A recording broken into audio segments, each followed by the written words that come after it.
Okay, so let's go back to the Genesis then. Okay, so let's look at that one first of all.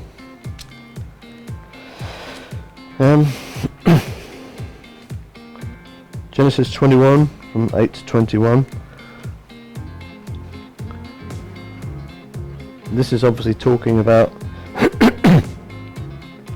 about Sarah being barren. Sarah was barren. She couldn't have any children. So she had a maid servant. She had a servant in the house, and she decided that because she was barren, she didn't want to let her husband down. So she gave her maid servant to Abram, so that he could have an heir, someone to take on. In those days, of course, you have to remember that children were very, very important to continue the line, and at the same time they were like your retirement plan. So they were going to look after you when you're old. They didn't have the NHS then, they didn't have benefits, they didn't have anything really apart from the work of their own hands. So having children was very, very important. And of course, it was important to people because of their own pride and self-worth, and to feel that they had something more than just this life, to have children to perpetuate their life and to build something from themselves that come from their own loins. And that's why it says in the Proverbs about happy is the man whose quiver is full. Happy is the man who has lots of children in his loins, to be able to have children, to have lots of offspring, and to take more of a kind of legacy, a heritage, to build something for the future. Because we don't just look at this life, we always tend to look at what we're leaving behind, and what we're building. Our humanity is about achieving. Same as everything else in this world, we have this desire to achieve, and everything in this world sets out to achieve what it's supposed to accomplish. Whether it's a tree or a plant, everything lives to die, and everything lives to achieve its purpose. And so mankind achieves its purpose. And initially in Genesis, God said, "Go forth and multiply." So this was a mandate from God to Adam, to man at that time, was to subdue the earth and fill it. In other words, we are procreating. This is about procreation, and that's why marriage is important, about procreation. And this is why people usually get married to have an official reason, and a legitimate reason to have children within marriage, to be looked after by both husband and wife, and to be a family unit. It says a man should leave his father and mother and be united with his wife. So there's a new bubble that sort of comes out of the original bubble that you're in with your parents. So then you leave your parents, the umbilical cord is cut, and you start your own life, and you meet a partner, and then you have children and procreate, and that is your new bubble, and that's how you go forward in life. And this procreation was something very important, especially in those days, as I say, because that was also that it was going to be looking after you in your old age. If you had many children, then you should be looked after well. And if they were successful, then that you would be successful in your old age. So the better you the better you taught your children to survive and to be successful, the better it was for you. So it was in your own interest, getting old, because nobody likes to get old, but getting old, to have children to look after you is very, very important. And so in this day and age especially, with no heir, with no children of his own from Sarah, she was obviously concerned about that, and also for herself too, I suppose. It wasn't just for him, for an heir for him to take over his line, and to be able to take the belongings that he'd built up, his herds his sheep. He was a herdsman, a tribesman, and so to build up these flocks and all the rest of it, and then have no one to take it over, no one to build on that, would seem like a complete life's waste. And so this is something else. You want somebody else to just come in and take your stuff. You want your children to have, the benefit of your labours, if you like. So all of this was quite important, and that's why Sarah decided to give her handmaiden to Abram to procreate, to have a child. But unfortunately, she thought that was the end of it, and she thought that she was doing the right thing, and by doing this, because she thought that was it, she wouldn't have any children, she was barren. But what we're shown really is that we need to trust God for everything rather than making decisions on our own. We need to ask God what we should be doing. We need to ask God to provide, because God is the provider. God is our provider. Everything comes from God. This whole earth is created by God and everything in it. He created mankind. He created all the birds and the fish and everything else on this earth, and he even got Adam to name all the animals and to name everything in the earth. So, and Adam, the human being, was the pinnacle of creation. We know that. And so this is the offshoot of it. As we get a bit further down the line from Adam, now we've got a situation where this is quite incumbent on those who are actually living and getting married to have children. So when she was barren, she didn't trust God for her future. She thought that it was all about her. And so this is what happened. And Abraham, of course, went along with it in the same way that Adam went along with Eve when she offered the fruit. Abraham went along with Sarah, offering him her maidservant. And so they both continued on this line. Excuse me. And so this is how it ended. So this is what happened, that Hagar then became pregnant and had a child called Ishmael, and then the Lord gave Sarah a child. He opened her womb, so he gave her a child, and Abraham obviously had a child with Sarah, which was a child of the promise. This was what the promise would be. This would be the inheritance of Abraham. But at the same time, he'd already had Ishmael, so he already had a son. He had a lad, a little boy. And when Isaac was born, this little lad thought it was funny that his supposed his father and his stepmother, in their sense, suddenly had a child, and she was very old by this stage, and so was he. He was 100 years of age. So the little boy was scoffing at that, thought it was funny. And of course, in those days, discipline was very strict, and you didn't do things like that, and there was no way you would shame parents and things. So this was a really bad situation. And of course, Sarah had an axe to grind anyway, because she thought she was barren, so she accepted this little lad as her child as well as Hagar's, and was bringing him up. And then suddenly she gets her own child, and it's a different ball game now. It's a different situation. Now she's not interested in this little lad Ishmael. She's interested in Isaac, because he's actually come from her own womb. He's come from Abraham as the child of promise that came through the Lord. And so we've got this situation that then goes to the point where the little boy is scoffing. She takes exception to that. Obviously, Abraham didn't like that either, and probably under normal circumstances he would just be chucked out of the camp or killed or something. But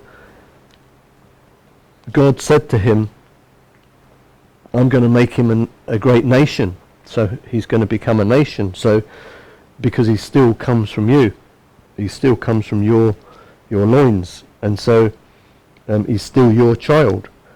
And so he gets Abraham to send Hagar out rather than to kill the boy, and so he goes out.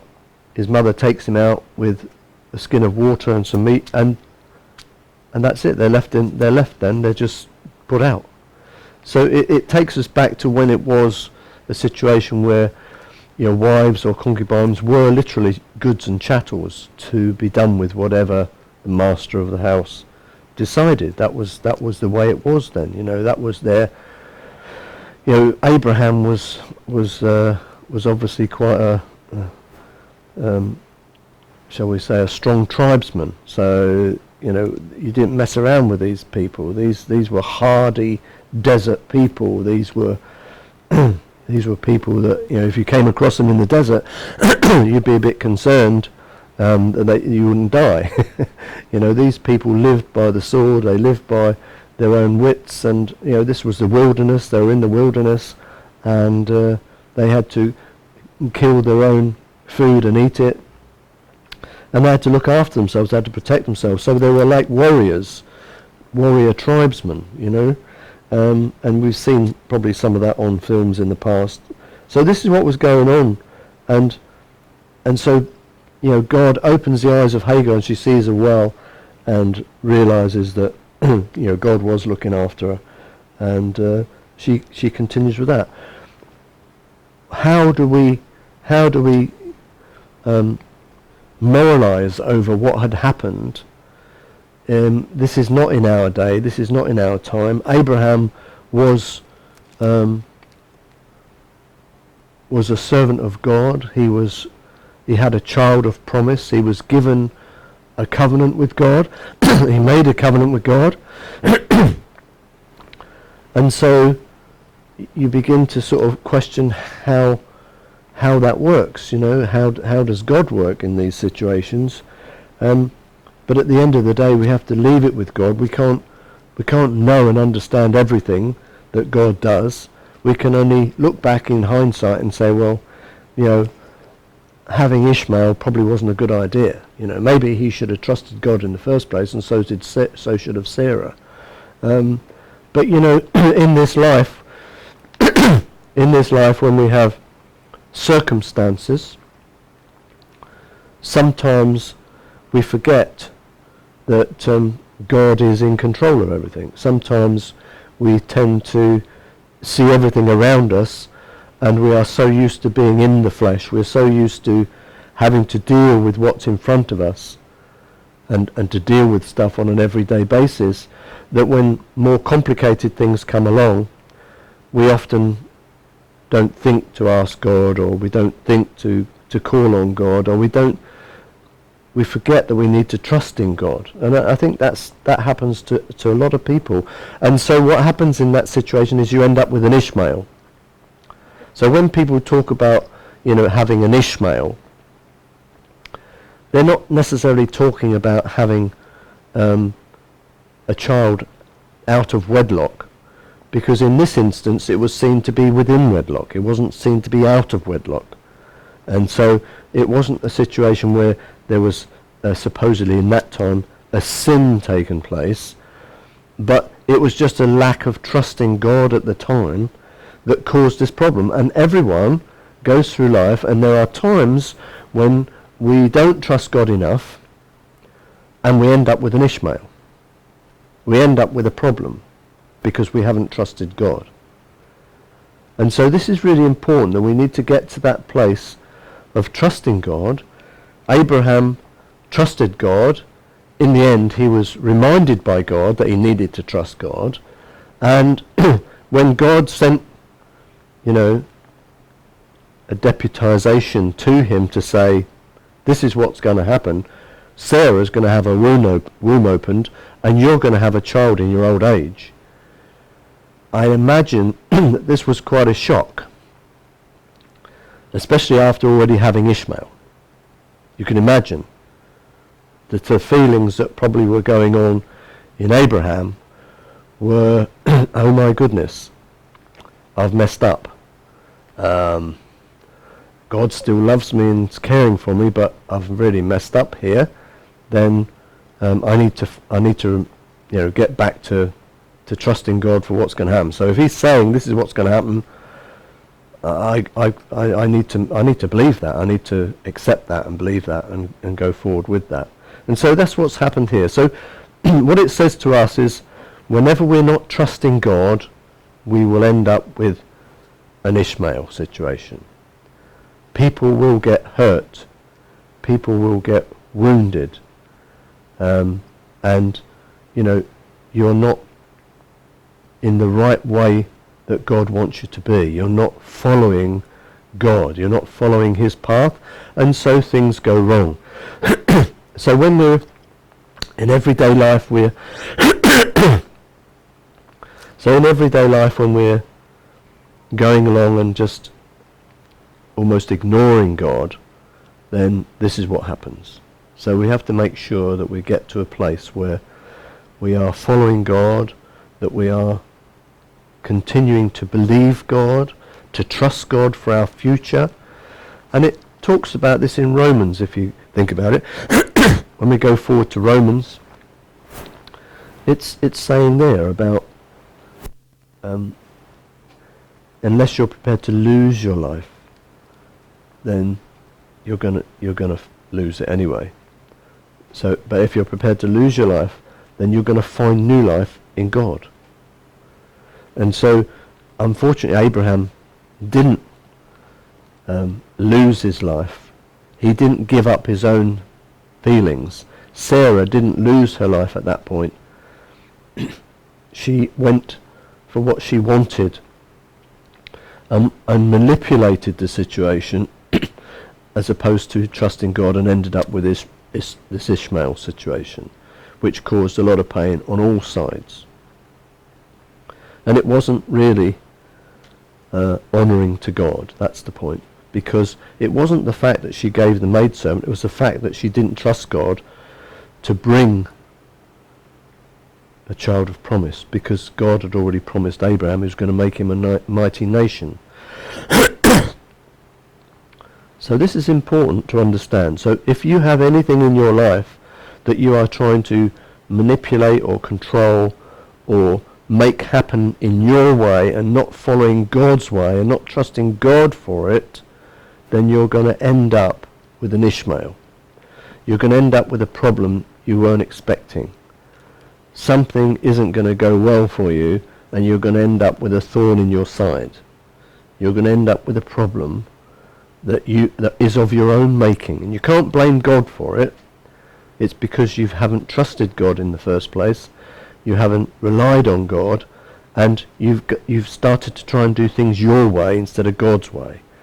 And this is where we are told about putting to death the old life, because when we follow the flesh, that's when we end up with an Ishmael.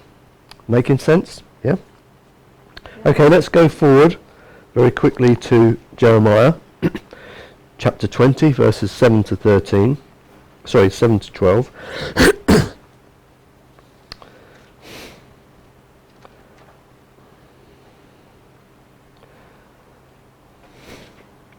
Jeremiah 20, verse 7 to 12.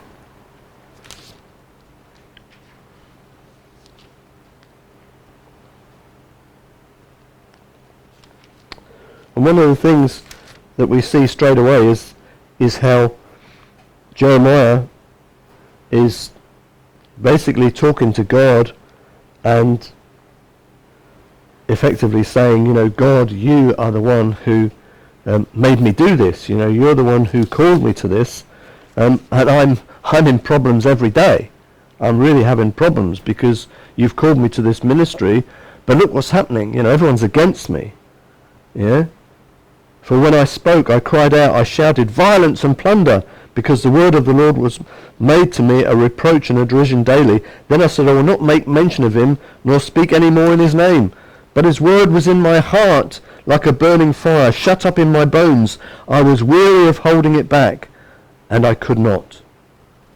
So this is the word of the prophet. This is the word of the preacher that is literally, they can't do anything but preach. They have to preach. There is a fire that burns inside that says, you need to preach my word. It's a call from God. It's a call that comes upon you.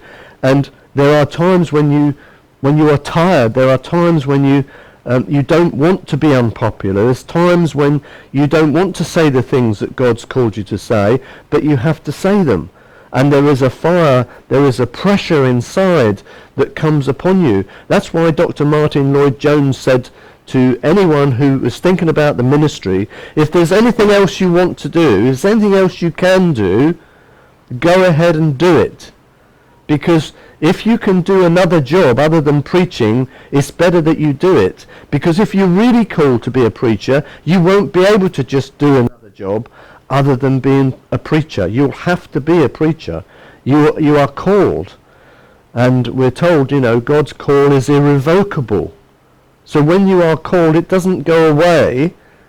Just because you don't necessarily want to do it, doesn't mean to say you don't feel that pressure and that commitment inside of you, and it's like a burning fire. And, woe to me if I do not preach, Paul says. You have to do it. There's something inside you that you have the word of the Lord, and you need to express it. You've got to get it out. You've got to whether you're preaching to the walls or to the stones, we've been told about that. If I preached to the stones, they would rise up, And we know that God's word will never return void. So even when we're preaching, even out in the streets, and we think maybe nobody's listening, or when we're saying things and we think it's falling on deaf ears, that's not our problem. The fact is, we can't do anything other than tell other people about God and about God's ways, because that's what God's laid on our heart. That is part of this work of God in us, this call, the inner call. So there's the call to salvation, then there's the call to service. And each one of us have been given a gift to serve. And if there is a feeling that you don't want to do anything for God, then you have to question whether you have the first call in the first place, whether you really were saved. Because it doesn't come just with one call to be saved. The call comes with a second call, that is to serve. And it depends on what kind of call it is to you, depends on the effects in you. Some people are just called to be gracious to other people, to be kind and loving, to change from what they were before. Well, that's a call in itself. And to want to help other people, that's a call in itself. To be part of the fellowship of an organisation, like a church, a fellowship, something. To be part of that and to want to serve in that. To support the ministry. That's a calling. Not everyone is a mouthpiece. Not everybody is called to preach. But everyone is called to serve. So if you're not called to preach, then you should be called to serve the ministry of preaching and teaching in some way. Whether it's being on the door, whether it's handing out hymn books, whether it's giving a cup of water in my name, and being a deacon in the church, or being a member of the church and actually outreaching to other people and inviting other people to come to the church, to support the ministry in that way, to help people to understand that this is where they can get help psychologically, physically, mentally. They can begin to understand their lives more, and that will help them in all sorts of ways, whether they're in pain bodily, whether they're in pain mentally, or even if they are, shall we say, disconnected spiritually. This is God's hospital. When we come together as a fellowship, this is the ark where everyone is invited into. So this brings us back to service. That's what it is. And this man, Jeremiah, he was called the weeping prophet because he wasn't very popular. And, he, in the flesh, this is the situation sometimes. We want to be popular. We want to be admired by others. This is part of our wanting to achieve our purpose. Our purpose is not to be miserable. Our purpose is not to upset everybody in the world. Our purpose is to live in harmony with people. But when God's word comes and tells us to preach, there are different aspects to it.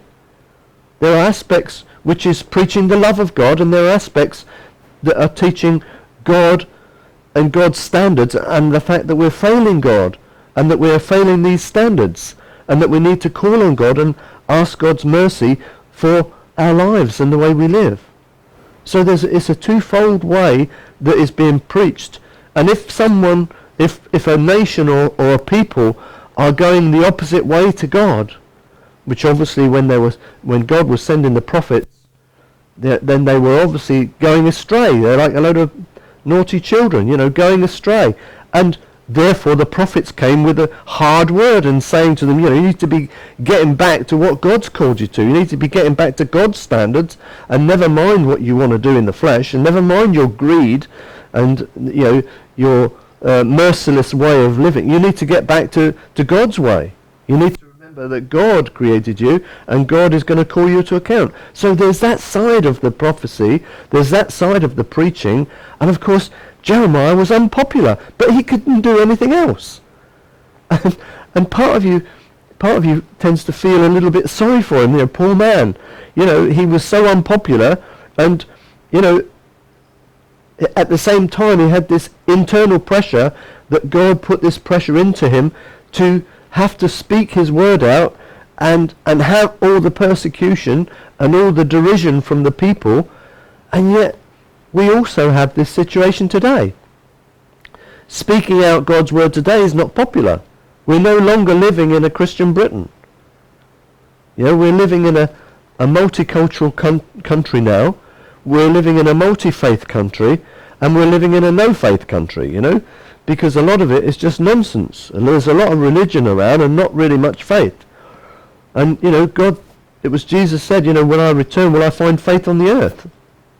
Well, this is God's message to us. Am I going to find faith when I come back? This is what we need to be aware of. And so this man Jeriah, this prophet Jeriah, he was saying, they're mocking him. And there's fear on every side. And it says, all my acquaintances watched for my stumbling. Have you ever felt that? That the people around you, because you become a believer, that the people around you are waiting for you to stumble and fall? People seem to be looking for you to fall over. They're falling over, and they're watching to see if you fall over. They're following their own ways, and you make them feel uncomfortable when you start talking about doing what's right and doing what God says and being an okay person and being someone who's kind and considerate and trying to live a normal life outside of drugs and alcohol and all the other aspects of life, of being horrible and hateful to others. You're trying to be different. Have you ever felt that others are just watching you to see if you stumble, see if your grace actually you fall over it, and you're not as gracious as you are, as God has created you to be. That God has touched your heart, but they're not sure if it's real. So they're always watching to see if, and you following God and they're not following God, and they're always watching to see, waiting to see God fail you, or waiting to see you fail, that shows that your God's not real. This is what's happening. This is what was happening with the prophet. They were looking for him to stumble at any point. Yeah? It says perhaps he can be induced. In other words, perhaps he can be tempted. And then we will prevail against him, it says here, and we will take our revenge on him. So they were waiting for him to fail so that they could then stone him. And that's why the parable of the vineyard, when the master of the vineyard sends his representatives to the people and they stone them and they kill them, it's effectively the same. Jesus was saying, this is what you did with my prophets. And then the master of the vineyard sent his own son, and they killed him. That was saying that Jesus was going to be crucified. It's the same thing. These prophets were sent by God as a messenger from God to the people, and they were awful to them. They treated them badly. They were frightened of them. But en masse, you know what it's like, mass hysteria and en masse, sometimes they would try to stone them and kill them. Verse 11 says, but the Lord is with me as a mighty awesome one, therefore my persecutors will stumble, and will not prevail. They will be greatly ashamed, for they will not prosper. Their everlasting confusion will never be forgotten. But O Lord of hosts, you who test the righteous and see the mind and heart, let me see your vengeance on them, for I have pleaded my cause before you. So Jeremiah was pleading to God and saying, vindicate me, let me see you do something that I know that they're the ones who are going to stumble. I'm not going to stumble. They are. But, I'm unpopular. It's not easy to follow God in this world.